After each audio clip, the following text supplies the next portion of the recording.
Prazeres da Mesa e Chandon apresentam Caderno de Vinhos, por Ricardo Castilho.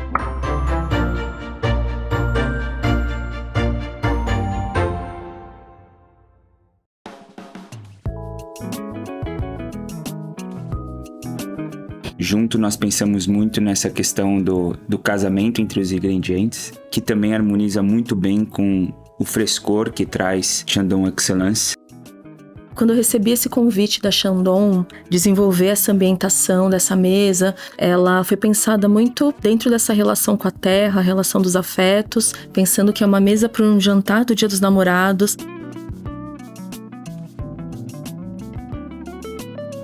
Uma mesa pra gente é união, respeito, risada. Uma mesa pra mim é um lugar de encontro, de várias possibilidades. Pra mim é tudo isso, onde tem toda essa harmonia, essa união dos afetos. Assim como é feita a Chandon Excellence, que é uma safra de 10 anos, os amores, eles também exigem muito carinho. Todos são bem-vindos à nossa mesa. Olá, bem-vindos ao podcast Prazeres da Mesa, e hoje eu tô aqui com convidados pra lá de especiais. Tô aqui com a minha amiga Tássia Magalhães, do restaurante Nelita, e o Daniel Stein, que é o rapaz que cuida das finanças, cuida dos vinhos, cuida de todo o serviço para a Tássia poder brilhar. Bem-vindos. Obrigada, muito obrigada. É um prazer estar aqui com você. Obrigado, Castilho. É uma honra aqui poder falar com você. E são dois jovens, e é assim, o Nelita acabou de completar 2 anos, mas a Tássia tem uma história lindíssima na gastronomia, né, Tássia? Lá do Pomodori. Conta um pouquinho desse começo e depois explica aí como que o Daniel entrou nessa história. Claro, sim. Já tenho 15 anos que comecei a trabalhar na cozinha. Entrei lá no Pomodori como estagiária, fiquei 10 anos, e nesses 10 anos eu fui morar fora, então foram 10 anos onde eu fiquei 1 ano fora e fui morar na Dinamarca, voltei, assumi a chefia do restaurante, decidi sair, abrimos o Riso, na verdade, juntos, foi aí que o Daniel entrou, a gente se conheceu e ele veio do mercado financeiro, né? Eu falei, Dani, vou começar a fazer jantares nesse período que eu estava fora de restaurante, e ele falou, tá bom, ele chegava do trabalho, e aí me ajudava no serviço, e já estava começando a estudar os vinhos e tudo mais.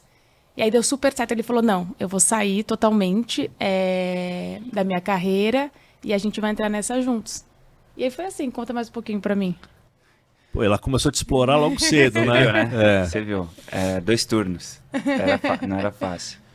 Então, na verdade, eu trabalhava já com a parte de clientes, principalmente no mercado financeiro, sempre muito conectado com essa parte, e quando a gente se conheceu, trocando muito essas ideias, minha família já vinha do comércio também, e a gente aproveitou para unir algumas ideias que nós tínhamos, e vendo as dificuldades que ela tinha do lado tanto administrativo como também da parte de serviços, a gente tentou trazer algumas ideias para melhorar e trazer excelência nos processos, em algumas coisas que ela tinha bastante dificuldade, que ainda existe bastante dificuldade no setor. A gente se conheceu, aí comecei a estudar ABS e tudo, e hoje faço algumas coisinhas lá no meio. Não, ele cuida de bastante coisa. Ó, e grandes encontros sempre são regados com grandes vinhos, né? E a gente tá aqui, ó, com o Chandon Excellence para brindar, né? Fazer um brinde aqui já para vocês aí que estão nos assistindo. E ó, é um champanhe, é quase um champanhe. É um espumante sensacional, é uma obra-prima feita pelo meu amigo Felipe Mevel. É um espumante cheio de estrutura, depois a gente conversa um pouquinho mais sobre eles. Mas e aí, até chegar no Nelita? Aí a gente teve o primeiro empreendimento juntos, que foi o Riso, que hoje fica só para eventos, então tudo de evento a gente faz com o Riso, que logo mais também volta a ter espaço físico, mas foi o primeiro empreendimento juntos. Aí depois ficamos pensando como que a gente vai fazer, porque eu queria muito abrir um restaurante de alta gastronomia, pois eu sempre trabalhei nisso. Então, sempre tive isso no Pomodori, só que eu não queria que fosse imediatamente após minha saída do Pomodoro, porque eu não queria que existisse comparação, e queria ter um tempo também de amadurecimento, tanto da minha parte quanto da do Dani. E aí eu brinco que o Nelita eu consegui planejar e consegui escolher desde o azulejo da parede da cozinha, do piso do chão, de como a gente faria as cores das louças. Então a gente cuidou de muitos detalhes juntos, né? O Pomodoro, desde a primeira visita que eu fiz, até sempre comentava muito da história. O Pomodoro já possui uma história muito grande, né? Antes dela ter se tornado chefe. E ela comentava muito disso, como que a gente poderia mudar um pouco essa visão, que muita gente tinha dessa história, tanto do Pomodoro quanto dela. E aí a gente fez um estudo, começamos com a criação do riso, veio com uma ideia de fazer uma comida mais acessível, mas que não deixasse de lado o principal, que era o sabor, né? Que a gente tanto imaginava ali para ser um novo empreendimento. E aí vieram todos os aprendizados, a gente pensou bastante em como a gente deveria fazer esse novo projeto que seria o Nelita, como que seria, e toda essa participação dela, que eu acho que é muito importante falar do lado artístico. A Tassi tem um lado artístico muito atenuante, ela adora tudo que é relacionado à arte, moda, tudo. Então, isso fez muita diferença também na criação do Nelita, em mostrar a identidade dela.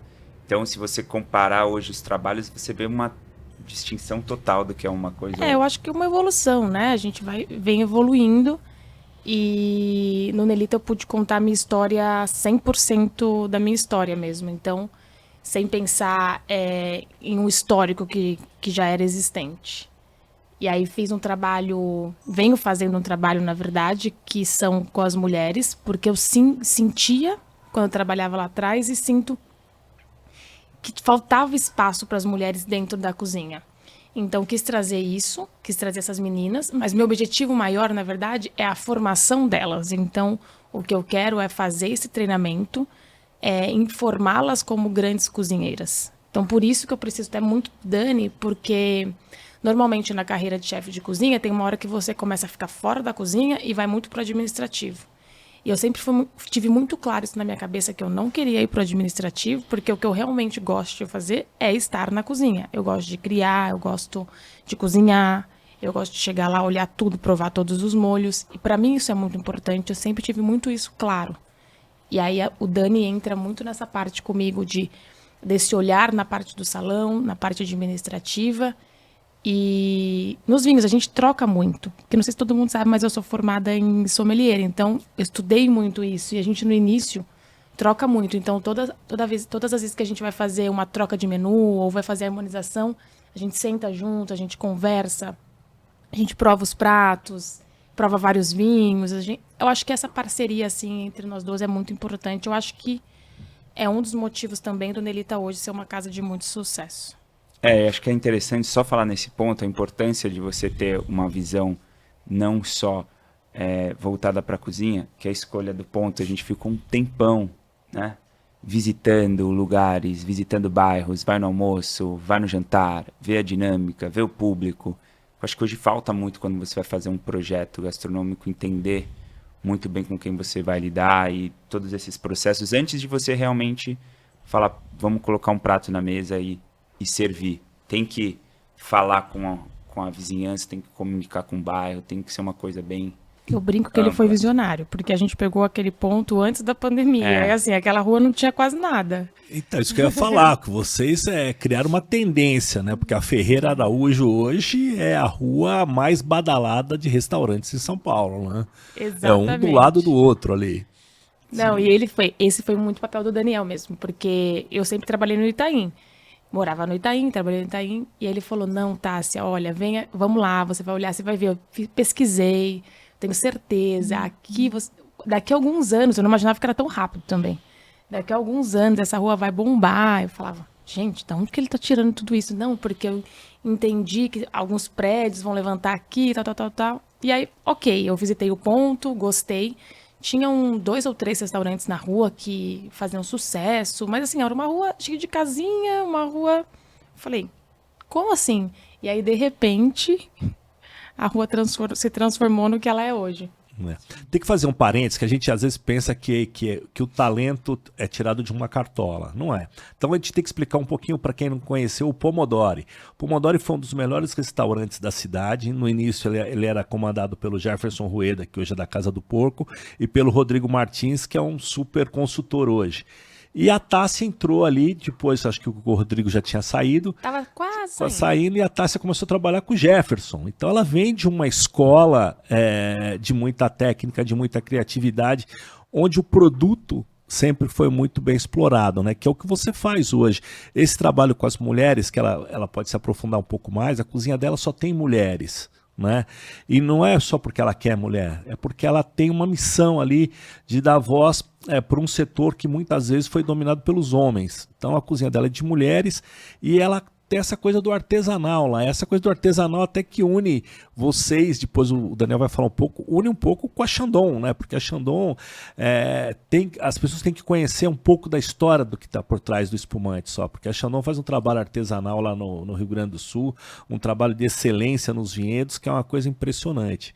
Então é um pouco isso do artesanal, né, Tássia? Sim, eu acho que eu aprendi essa parte do artesanal realmente com a minha escola no Pomodoro, com o Jefferson, de sempre valorizar muito o produto e extrair o melhor dele.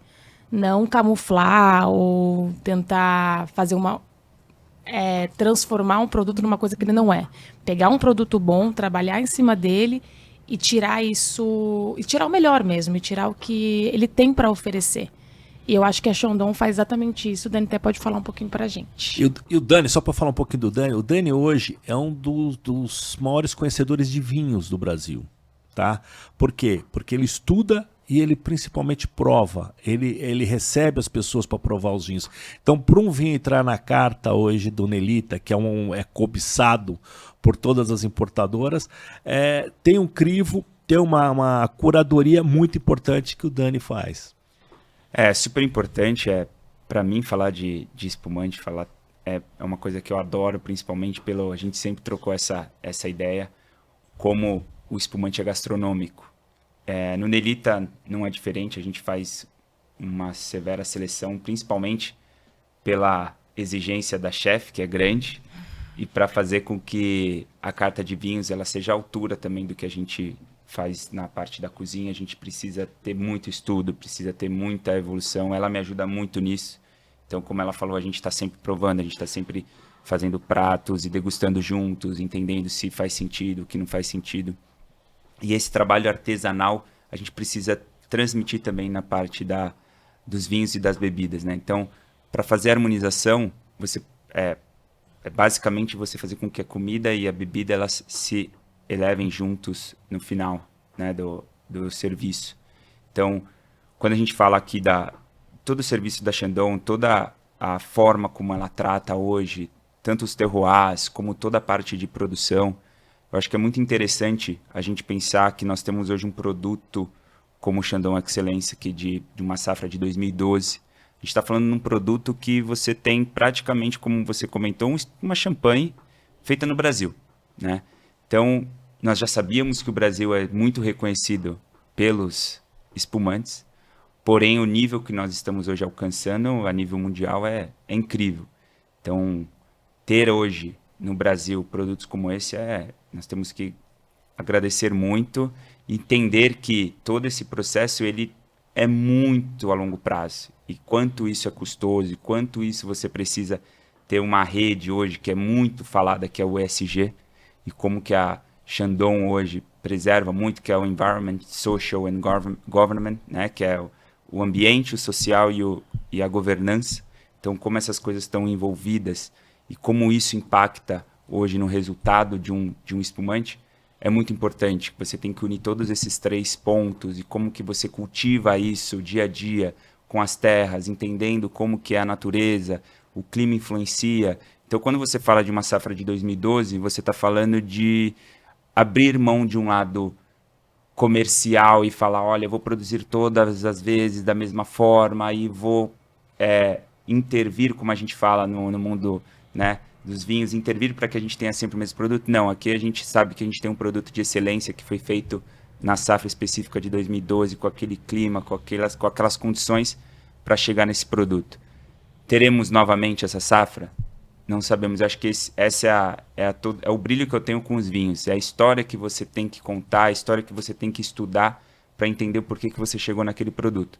Então aqui nós temos um espumante de 2012, feito aí, maturado em 30 meses.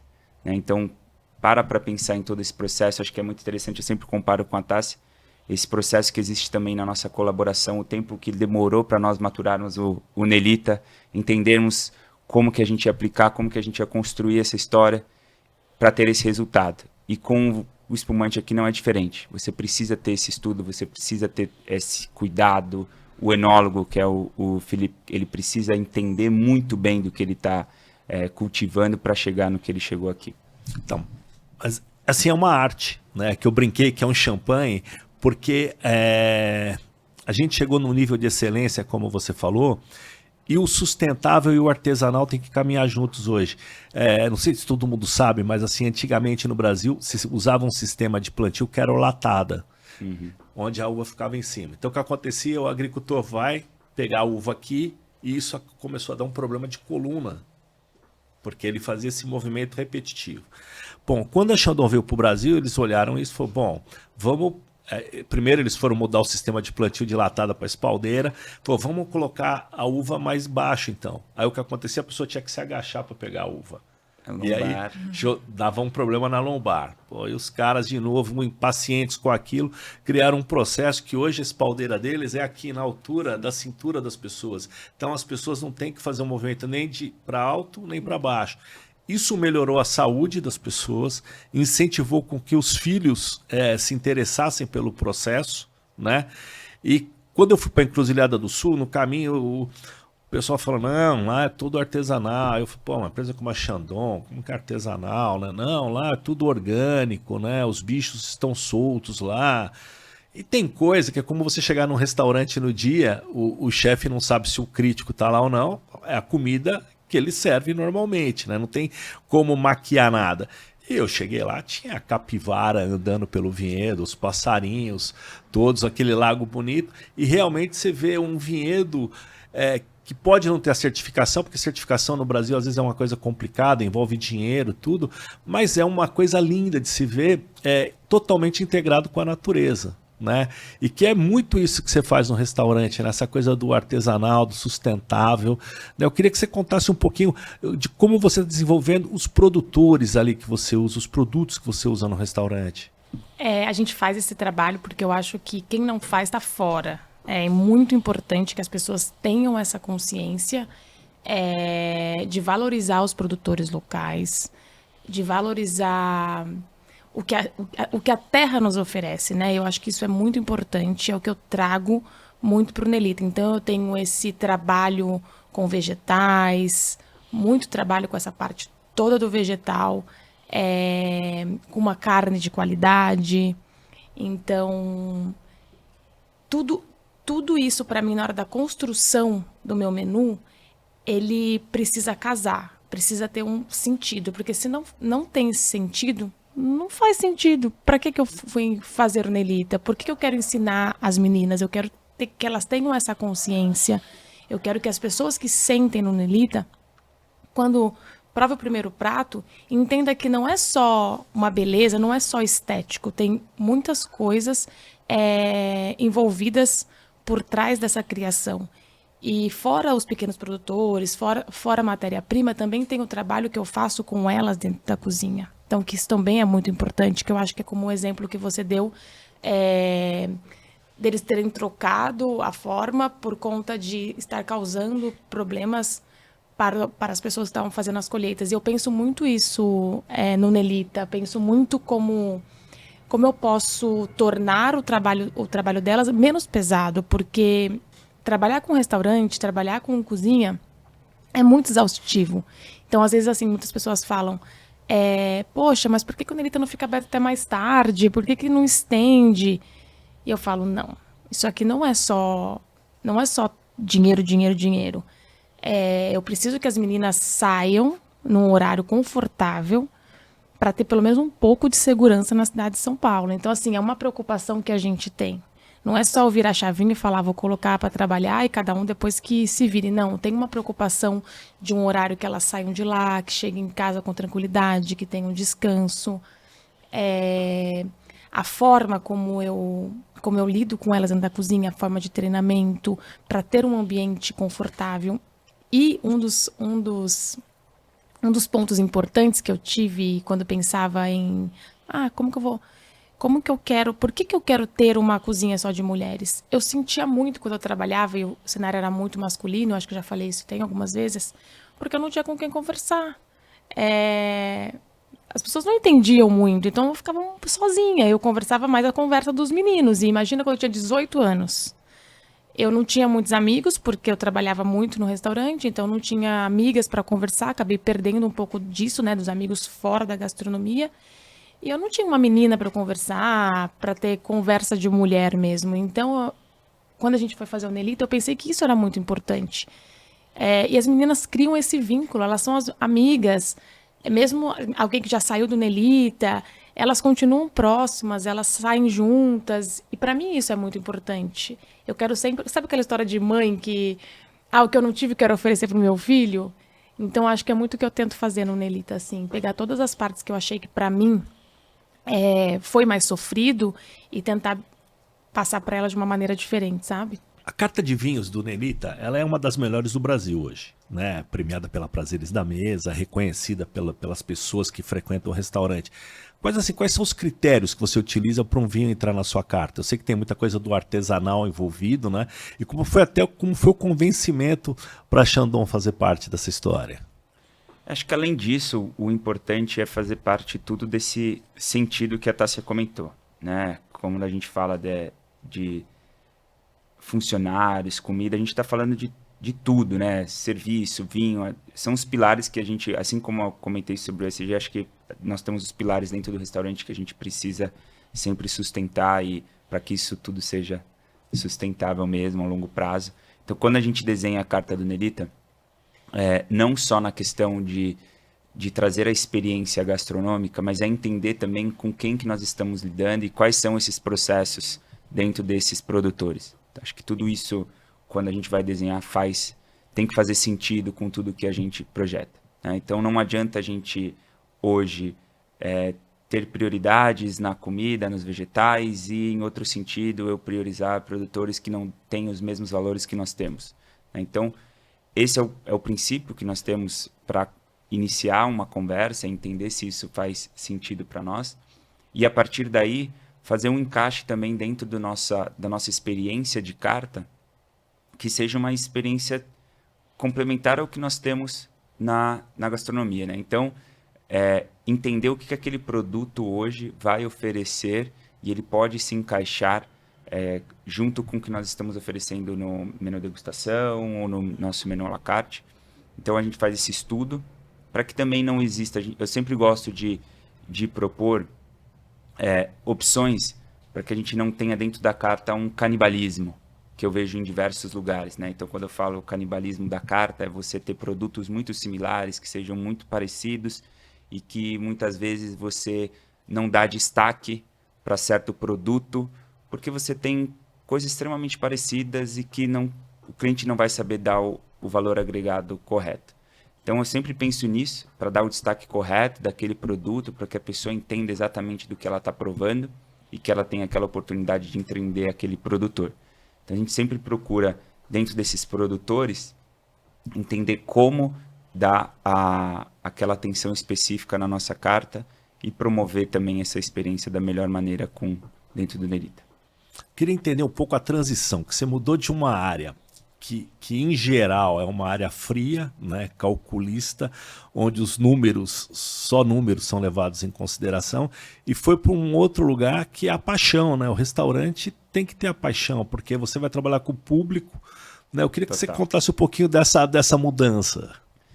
Não foi fácil, a gente ainda tem muito aprendizado, muitos. Eu brinco com a Tássia também, que eu sempre fui muito esportista, eu brinco com ela que tem momentos ali no restaurante que a gente parece que está numa partida de futebol, que o time está todo correndo verdade. ali. A gente sempre conversa e ele sempre compara com partidas de futebol. Eu faço sempre essa analogia, porque assim, é um time, né? E o serviço, se você for ver, é isso. Você tem o time o pessoal que está dentro da cozinha, você tem o pessoal que está ali no serviço, e a briga dentro do time, muitas vezes, é pro time ganhar. Acabou a partida, todo mundo é amigo. E isso dentro do serviço de restaurante, ele tomou um tempo dentro da minha vida para entender como que funcionava essa dinâmica, né? Essa mudança não foi rápida e simples de ser feita. Então, durante todo esse processo, no início, eu sempre tentei adaptar muitas coisas de governanças corporativas para ajudar, principalmente nesse processo, que é um setor super carente dessas governanças, né? Nós temos um setor, como eu comentei, minha família teve comércio também em Santos, e eles não tinham processos, era ponta do lápis, era caderninho, eram coisas muito simples e era conta de mais e menos, sem resultados, sem índices, sem nada. Então, quando a gente começou a conversar, eu vim muito mais com essa ideia administrativa, não tanto de serviço, e sempre escutando muito ela, né? Na parte do dia a dia ali no restaurante, sempre tentando aprender mais. A gente entrava em diversos conflitos, mas ela sempre tentando me mostrar, sempre tentando fazer com que eu pudesse crescer nesse sentido. E a partir daí a gente veio estruturando, como ela falou, dessa parte sustentável, coisas que hoje fazem total sentido para o nosso crescimento. Então, existia uma cultura gastronômica onde a hierarquia era muito presente, né? Então você tinha uma hierarquia onde não existia, a pessoa lá de baixo não tinha palavra, onde a pessoa lá de baixo ela não conseguia acesso muitas vezes ao chefe. Então hoje a gente busca sempre o que eu falo para ela, que é o feedback 360, onde essas pessoas elas tenham mais vozes e elas consigam passar para a gente o que a gente precisa melhorar em termos de tudo, de ambiente, tudo que a gente possa melhorar. E dentro disso também a evolução no serviço veio muito com diversas visitas que nós fizemos em vários lugares, tanto do mundo quanto no Brasil também, olhando pessoas que eu super me identifico, tanto na parte de serviço como a Dani, que eu adoro, a Dani Bravin, a Gabi Monteleone, e enfim, eu ficar aqui falando nomes, eu sempre vou esquecer de alguém, mas são vários profissionais hoje que nós temos como exemplo e que eu sempre vou me espelhando e tentando entender como que a gente consegue evoluir dentro do serviço perante isso. Bacana. Tassi, agora uma curiosidade, você foi para o modelo de cozinha que é o mais difícil dentro de um restaurante, né, mais ousado, que é uma cozinha aberta, né? Todo mundo tá ali olhando você e a sua equipe trabalhando, né? Que é um balé lindo de se ver, mas que não dá para jogar panela na cabeça de ninguém, não dá para dar bronca, né? Você tem que segurar toda a emoção ali, né? É muito difícil isso. Como que você consegue manter toda essa fleuma britânica? Não, é muito difícil, sim. Mas hoje eu acho que é bem mais tranquilo. Quando a gente foi abrir o Nelita, eu queria muito que fosse uma cozinha totalmente aberta, porque eu queria que as pessoas chegassem ao Nelita e se sentissem em casa. Então, um dos pontos importantes que a gente bateu muito no Nelita, só para vocês entenderem um pouquinho, queria trabalhar com mulheres. O nome do Nelita vem em homenagem à minha mãe, que é a mulher mais importante da minha vida. E eu queria que as pessoas chegassem no Nelita e não se sentissem num restaurante. Então, eu não queria que tivesse cara de restaurante. E a cozinha do Nelita realmente não tem cara de cozinha de restaurante, porque tem uma pedra, é mais baixo, a gente usa a coifa bem baixinha, então a gente tem para a pessoa se sentir como se ela estivesse ali na parte da cozinha, a parte da frente, a parte da sala de estar, a mesa do bar, a mesa de jantar, então a gente tentou fazer isso. Quando eu conversava muito com o Dani no início, a escola de gastronomia era aquela escola de terror, aquela coisa louca, que eu não julgo, mas eu entendo, na verdade, não julgo, porque foi como as pessoas foram ensinadas. Mas numa conversa com ele, e isso fez a total diferença na minha vida, ele falou, Tássia, existem 2 tipos de liderança. E a liderança do medo e a liderança do respeito. Você precisa entender o que você quer que as pessoas, o que você quer que as meninas tenham de você. E aquilo virou essa chavinha e eu falei, não, eu quero que as meninas não só me respeitem, mas eu quero que elas se inspirem. Eu quero que elas sejam assim, eu não quero que elas vejam uma chefe doida, brava e tal. E aí ele falou, então tá, a cozinha totalmente aberta vai ser bom pra isso. E realmente eu entendi isso, mudei a minha forma de liderar e a gente é bem controlado na cozinha. Às vezes eu dou um tchau, tchau, tchau, mas assim, tranquilo. Nada que um radinho não me ajude. E o processo de criação? Essa menina é muito criativa, né? Ela cria alguns pratos que tem alguns molhos, tem os caldos, assim, eu fico fascinado, né? Eu acho que isso mostra o talento do chefe, não é só o ponto certo de cocção, é o que vem em volta ali, os molhos e os caldos da taça são fantásticos. Vocês sentam juntos a hora que ela está discutindo ali, que ela está bolando um novo prato, você entra e fala, pô, esse vai combinar com espumante, esse vai combinar com vinho tal. Tem essa troca entre vocês? Olha, eu vou te falar que impressiona porque a velocidade com que ela faz é absurda, assim. Ela não é uma pessoa que ela fica parando semanas e falando, nossa, eu estou criando este prato. Confesso que ela chega e fala, criei isso aqui. Ela fala, meu Deus. Aí ela fala, não, a gente vai fazer os testes, tudo, aí a gente prova e vê o que... Então, ela cria, ela tem esse processo de criação, eu acho que é super interessante, que é uma das coisas que eu sempre brinquei muito com ela, o quão ela foge do básico, assim como a gente comentou, em tudo, seja nos caldos, nos molhos, em qualquer tipo de prato, mas chega pra gente, a gente começa a fazer os testes, a gente pensa muito e ela fala, olha, como que você acha que vai harmonizar? E aí eu vou trazendo algumas coisas, a gente vai provando e ela, vamos experimentar, ver se faz sentido. E ela tem total opinião, de falar, olha, acho que não combinou, vamos trocar, você não acha que tem que ser uma coisa um pouco mais encorpada, ou tem que ser uma coisa mais leve, com mais acidez, tudo. Como ela falou, ela tem formação, né? Além disso, ela também gosta muito de vinho, sempre bebeu muito vinho, então ela tem total experiência Não sou nisso. cachaceira, tá? Pouquinho, assim, só pra degustação. E a gente faz essa discussão. Nesse processo criativo é mais assim que a gente faz. Não tem, a gente também não tem muita regra, não tem muita essa, poxa, vamos sentar aqui e definir. Não, acho que a gente vai conforme é criada. Normalmente o Dani fala assim, mas Tássia, você criou assim isso? Aí eu falo, sim, eu pensei que acho que isso. E aí prova, aí ele fala assim, tem um vinho que eu acho que vai ficar bem bom com esse prato. Aí ele traz, a gente prova juntos. Mas tem mais um outro. Mas assim, é muito despretensioso. Não é que a gente senta e fica voltado àquilo, não. Porque também a correria do dia a dia nem permite muito que a gente faça isso. Então a gente conversa e aí eu falo pra ele, Dani, eu acho que esse prato se assemelha com aquele. Eu falo, lembra aquele vinho que eu provei uma vez que você me deu? Eu tô criando um prato, eu acho que esse daqui combinaria. E aí a gente volta lá atrás, às vezes, traz um vinho que às vezes nem entraria na carta. E a gente prova e fala, não, isso é muito legal porque ajuda, principalmente quando você falou na mudança de carreira, na formação que você precisa ter quando você fala de sommelier, você precisa ter um backup na sua memória, né? Um histórico muito grande das coisas que você já provou. E quando você vem com essas ideias, a taça sempre mais imprevisível, assim, você precisa se virar. E aí você precisa buscar lá na sua memória o que você acha que vai dar certo. Então ela também faz bastante isso, ajuda bastante pra gente poder... Os pratos do aniversário do Nelita, né? Eu não tinha nenhum no menu. E a Débora, que é minha subchefe, ela vai criar tudo prato novo e tal. Eu falei, não, vou esperar o Jefferson e a Jana, que eles cozinharam comigo.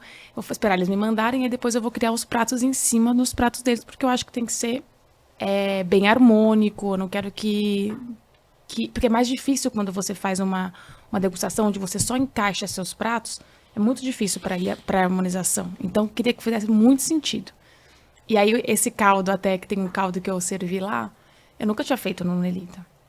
E aí eu escrevo, que eu acho que tem que colocar tudo certinho, e começo a fazer o teste com as meninas. Elas fizeram 2 vezes. Fez o primeiro teste, aí eu falei, me fala exatamente como você fez. fiz assim, assim, assim. Vamos lá, a gente vai mudar agora. Muda o processo. Ao invés de colocar a berinjela no início, vamos colocar no final, ó, chegamos no resultado. Porque, para mim, um cozinheiro ele precisa saber muito bem fazer caldos, molhos. Eu acho que isso é a base da cozinha, é muito importante. E aí, quando eu dei para o Daniel provar, ele falou, caraca, isso vai ficar muito bom. E a gente faz um treinamento com toda a brigada do salão, da cozinha, para eles entenderem. E aí faz também essa harmonização, para eles também entenderem o que a gente está falando, porque é muito difícil quando você só fala.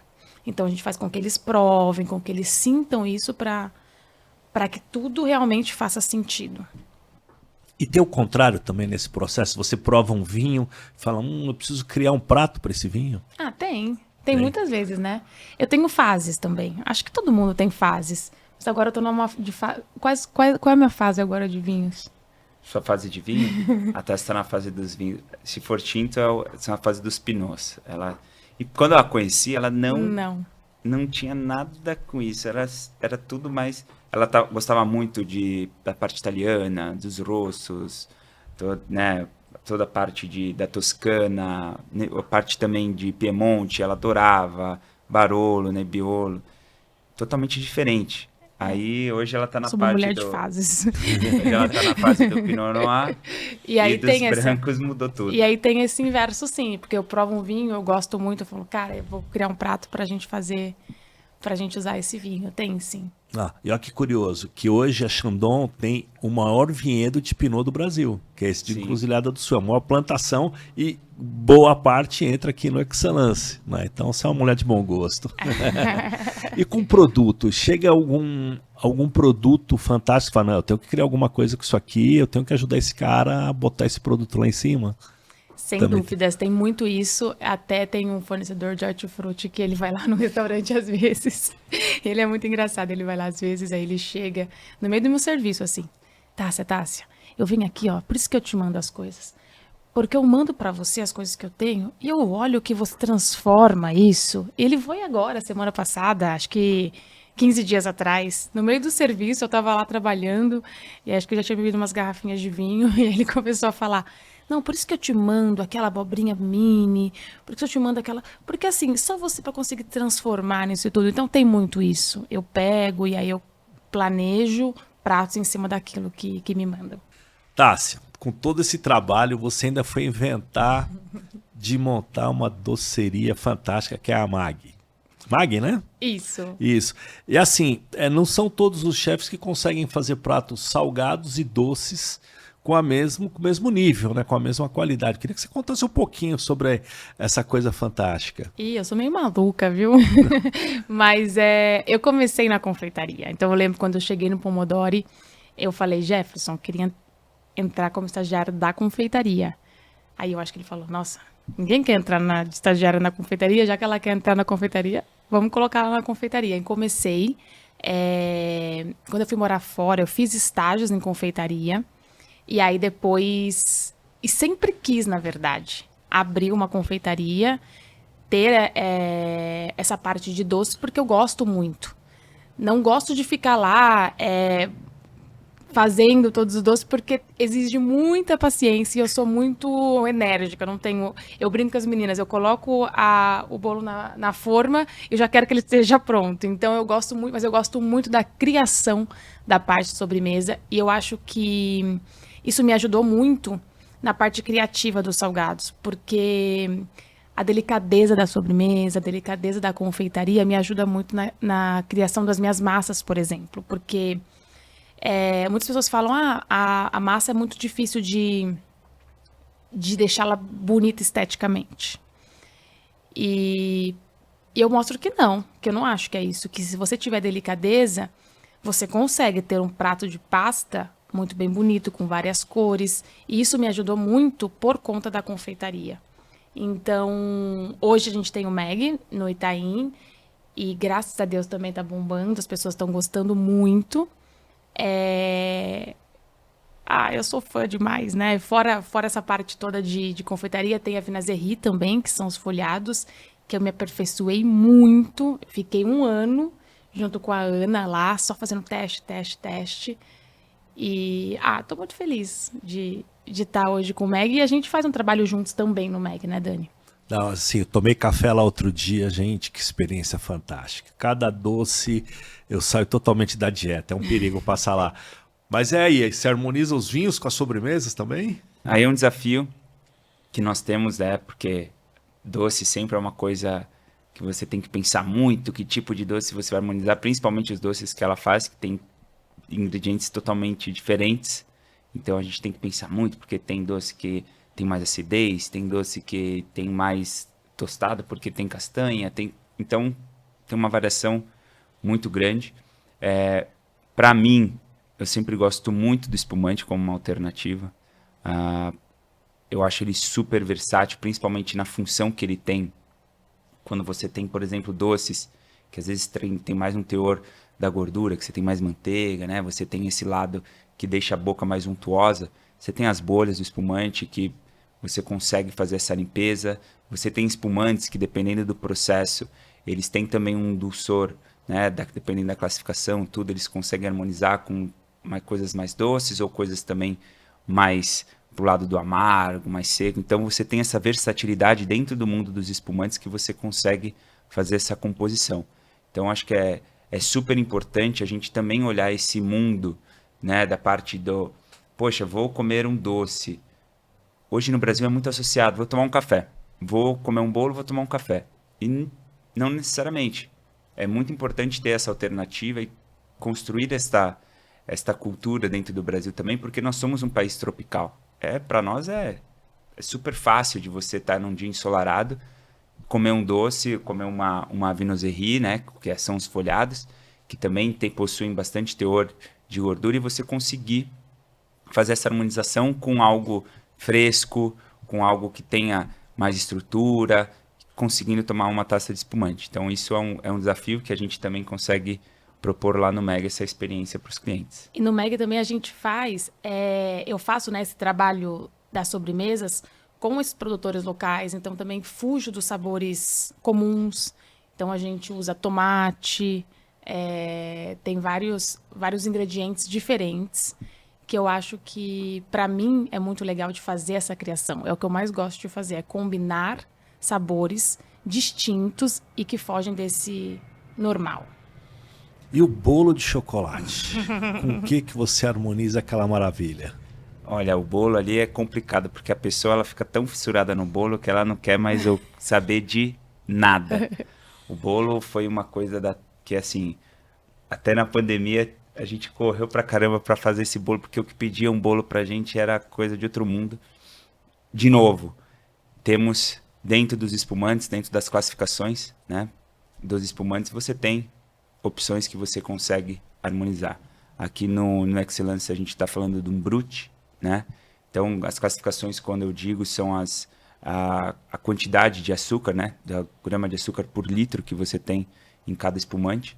Cada país possui a sua norma específica para fazer a classificação. Então, quando a gente fala aqui de Brut no Brasil, a gente está falando exatamente de uma classificação que não é a Brut considerada em outros países, porque cada país tem a sua, mas o bolo de chocolate você aí vai precisar de algo mais demi-sec, sec, para que você consiga fazer essa harmonização, principalmente pelo tipo de bolo, né, pela quantidade de chocolate que ele tem. É muito chocolate.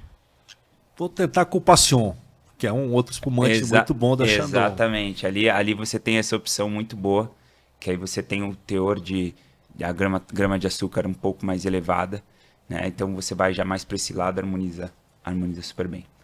Qual sobremesa você harmonizaria com o Excellence, lá do Meg? Olha, do Meg eu acho que vai super bem a tortinha de maçã com tomate. Vai super bem. O Mil Folhas, eu acho que vai super bem com Excellence. Tem algumas sobremesas que eu acho que vai super bem. Gosto muito da de cajá, que ela faz, porque você tem acidez. Então, também vai super bem. Essa é a minha favorita. Você tem que cajá provar quando você for lá. É uma massa folhada, arroz doce e um leger de cajá. É bem bom. Eu tô aqui do lado. Você acha que eu vou para onde na hora que sair daqui? Por favor. Mas e o futuro? Como você enxerga o futuro da gastronomia? Para onde a gente vai? E até se tem planos de montar algum outro negócio. Eu queria que você desse esse panorama. Como eu enxergo o futuro da gastronomia? Uma boa pergunta essa. Eu acho que a gente vem caminhando para cada vez mais a valorização dos nossos produtos, a valorização dos nossos ingredientes, a valorização da nossa mão de obra, com menos olhar fora e mais olhar interno. Eu acho que isso vem crescendo e vai crescer mais.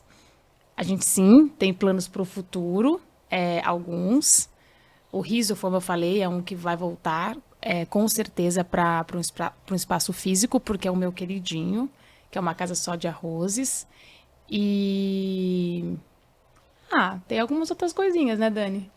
Eu acho que principalmente falando do futuro, a gente tem bastante otimismo, principalmente quando pensa em conexões, né? Hoje, falando do MEG, como nós estávamos falando, o processo que foi feito para chegar nas Vinoiseries que nós chegamos foi um processo de conexão entre a taça e um produtor de manteiga, por exemplo. Então, foi feito um desenvolvimento ajudando no lado final da cadeia em fazer com que o produtor também enxergasse como que ele deveria evoluir na sua produção, como que ele poderia evoluir no seu produto para chegar no melhor produto que nós fizemos aqui no MEG, né? Então, acho que o olhar que nós temos é, primeiro, aproximar mais essa cadeia, né? Então, entre a gastronomia, o cliente final, nós que fazemos essa transformação e também o produtor. Então, como que nós encurtamos essa distância para fazer com que o produtor também entenda o que ele precisa fazer da parte dele para que nós possamos chegar no melhor lá na frente. Por exemplo, a gente tinha as produções de vinazeria aqui, a gente tinha muita dificuldade de usar manteiga nacional pelo fato de ter muita água. Então, eu fiz uma busca mesmo e esse fornecedor me mandou, eu testei, comecei a fazer um trabalho contínuo e fui passando para todos os meus outros colegas. Hoje, ele era bem pequenininho e aí hoje ele tem uma fábrica maior, conseguiu equipamentos, conseguiu se adaptar, crescer e hoje ele me fornece a manteiga exatamente do tamanho que eu preciso para fazer toda a parte folhada do restaurante. E assim, ele é tão feliz e tão grato que ele me manda mensagem sempre, vai no restaurante, agradece. Eu fiz essa conexão com várias pessoas. E aí, quando eu provei a primeira vez, eu falei, gente, como a gente nunca ninguém provou essa manteiga ainda? Para mim, ele estava muito igual as manteigas francesas que a gente usava para produzir a massa folhada aqui no Brasil, pagando 5 vezes mais caro. E aí a gente fez esse trabalho com ele. Hoje, toda a manteiga do Nelita, eu só trabalho com ele, a manteiga no MEG, e ele atende vários amigos meus. E assim, é super feliz porque automaticamente a gente conseguiu melhorar a vida dele também. Então isso para mim é muito gratificante. Não acho que são méritos, nem nada disso, mas eu acho que isso é um olhar que precisamos ter. Então, mas acho que esse olhar, acho que é isso que a gastronomia tem de mais bacana, que são as conexões, né? As conexões que você com certeza mudou a vida de pessoas, né? Porque ele deve ter que contratar mais funcionários, aumentar a produção e ficar de olho cada vez mais na qualidade. Por isso que assim, a qualidade é essencial, sempre. Por isso que a gente tem sempre que trabalhar com a certeza de buscar fazer o melhor. E quando a conversa é boa, o tempo vai voando e o nosso tempo acabou. É uma pena, mas eu quero muito agradecer a presença sua, Tássia, a presença sua, Daniel. Eu adorei conversar com vocês. Eu também amei muito. Muito obrigada, Castilho.